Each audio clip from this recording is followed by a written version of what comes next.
दर्शकों को मेरा नमस्कार। मेरा नाम है कविंद्र कुमार और आज की प्रस्तुत वीडियो में बात करने वाला हूं आत्मा कारक के बारे में। इसी के साथ साथ इसमें आपको मैं नैसर्गिक आत्मा कारक के महत्व को भी बताऊंगा और विस्तार से आपको आत्मा कारक के संबंध में जानकारी दूंगा। कुंडली में मुख्य रूप से 7 ग्रह स्थित होते हैं। राहु केतु की यहाँ मैं बात नहीं करूँगा, इसके लिए क्षमा चाहूँगा। जैसे 7 ग्रह कौन से हैं? सूर्य, चंद्रमा, मंगल, बुध, गुरु, शुक्र, शनि।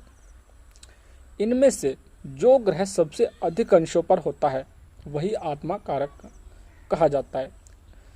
यहाँ पर एक बात विशेष तौर पर कह दूं कि यह जो आत्मा कारक होगा अंशों के अनुसार यह तात्कालिक आत्मा कारक होगा। ठीक है, तो यहाँ पर जो सबसे अधिक अंशों पर होगा वो आत्मा कारक कहा जाएगा। मान लेते हैं सूर्य 29 अंश पर है, चंद्रमा 27 अंश पर है, 25 अंश पर मंगल है, 21 पर बुध है, 19 पर गुरु है, 18 पर शुक्र है और 10 अंशों पर शनि है। तो इनमें सबसे ज़्यादा अंश हमारे सूर्य के हुए जो कि 29 अंश है, तो यहाँ पर हम कह सकते हैं सूर्य आत्मा कारक है। इसके विपरीत यहाँ पर कोई अन्य ग्रह भी हो सकता था जिसके अधिक अंश हो सकते थे, इसलिए वो भी उस कंडीशन में आत्मा कारक हो सकता था। तो यहाँ पर जरूरी नहीं किसी के भी ज़्यादा अंश हो वही आत्मा कारक बन सकता है, तात्कालिक आत्मा कारक। इसी प्रकार से नैसर्गिक आत्मा कारक को देख लीजिए। नैसर्गिक आत्मा कारक होता है सूर्य, जो पूरे जगत की आत्मा माना जाता है। इसलिए तात्कालिक जो आत्मा कारक होता है वो अंशों पर निर्धारित होता है, आधारित होता है। और जो नैसर्गिक आत्मा कारक है वो किसी चीज़ पर आधारित नहीं होता, वो खुद स्वयंभू है। सूर्य आत्मा कारक है नैसर्गिक। तो इसी प्रकार से आगे बात करते हैं आत्मा कारक के जो कारक होते हैं और उनकी प्रभाविकता होती है आत्मा कारक की। आत्मा कारक का अर्थ यहाँ पर मैं स्पष्ट कर देना चाहूँगा कि जीवन में सबसे अधिक महत्वपूर्ण तत्व आत्मा होती है और इसका सीधा संबंध जो होता है हमारे शरीर से होता है। और शरीर ज्योतिष शास्त्र में लग्न से देखा जाता है। इसलिए हम कह सकते हैं कि आत्मा कारक लग्न का सूचक माना जाता है,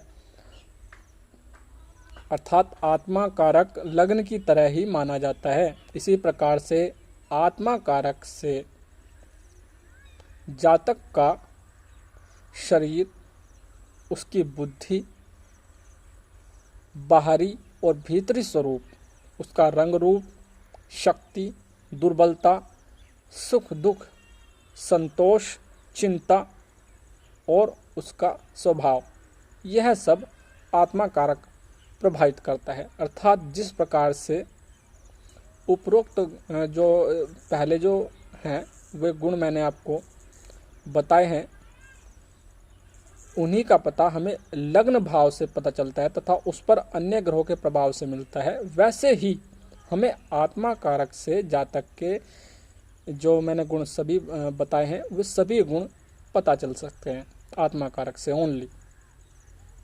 जहाँ एक और लग्न और लग्नेश का विश्लेषण करने पर हमें जानकारी मिलती है, वही जानकारी हमें जो है अकेला आत्मा कारक दे सकता है।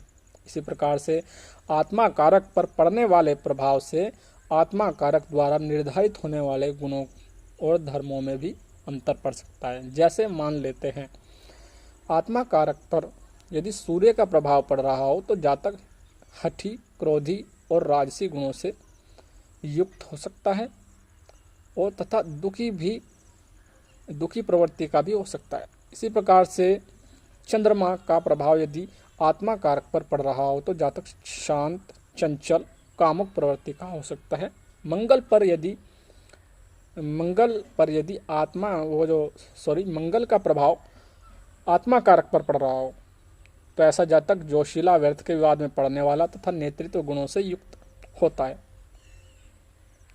इसी प्रकार से बुध का यदि आत्मा कारक पर प्रभाव पड़ रहा हो तो ऐसा जातक बौद्धिक कार्यों में कुशल व्यापारी तथा अच्छी बुद्धि वाला होता है। कला कौशल युक्त व बातचीत करने में कुशल भी होता है।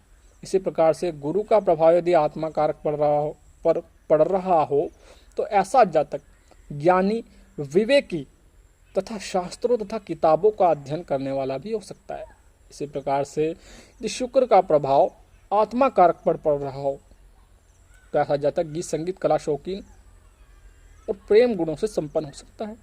इसी प्रकार से शनि का प्रभाव यदि आत्मा कारक पर पड़ रहा हो तो ऐसा जब तक परिश्रमशील दूर की सोच रखने वाला तथा कुंठित और परेशान प्रकृति का हो सकता है।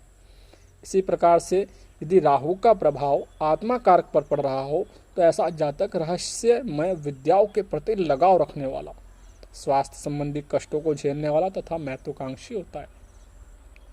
इसी तरह केतु का प्रभाव यदि आत्मा कारक पर पड़ रहा हो तो जातक को ये निराशावादी, व्यर्थ का भटकने वाला, असंतुलित तथा अस्थिर स्वभाव का बनाता है।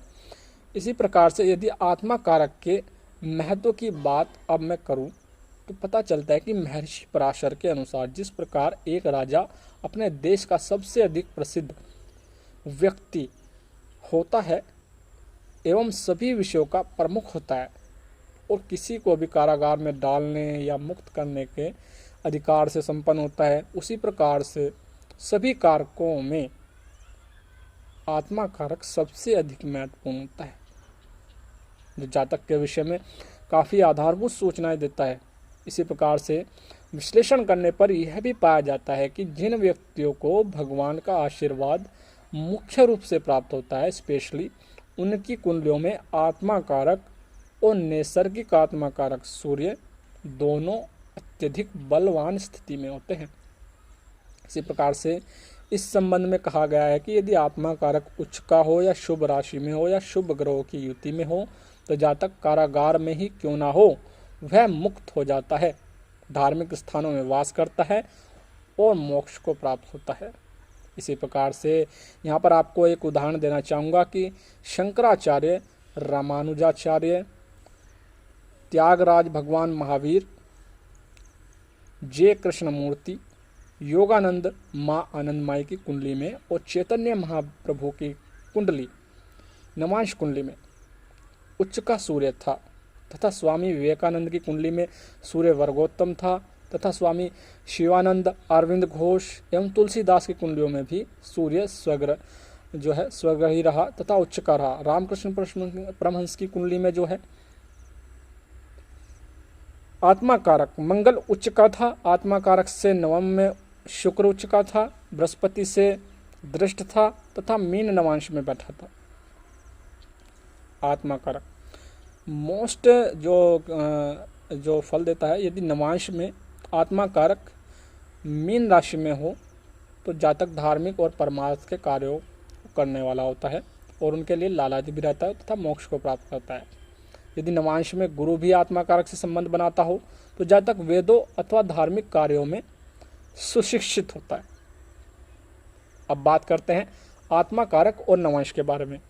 तो सबसे पहले जो बात करूंगा मैं यहाँ पर, आत्मा कारक यदि मेष नवांश में हो तो यह किसी जानवर द्वारा होने वाले खतरे की सूचना देता है। इसी प्रकार से आत्मा कारक यदि ऋषभ नवांश में हो तो यह वाहन दुर्घटना का कारण भी बनता है। इसी प्रकार से यदि आत्मा कारक मिथुन राशि में हो या मिथुन नवांश में हो तो त्वचा रोगों की संभावनाओं को बढ़ाता है। आत्मा कारक यदि कर्क नवांश में हो तो यह पानी से खतरा, कोढ़ जैसी बीमारी या ऐसी इसी प्रकार के कोई कष्ट को बढ़ाता है। इसी प्रकार से आत्मा कारक यदि सिंह नवांश में हो तो यह जातक को ऊंचाई से गिरने का भय तथा किसी वाहन से गिरकर चोट लगने का भय है जो है जातक को देता है। इसी प्रकार से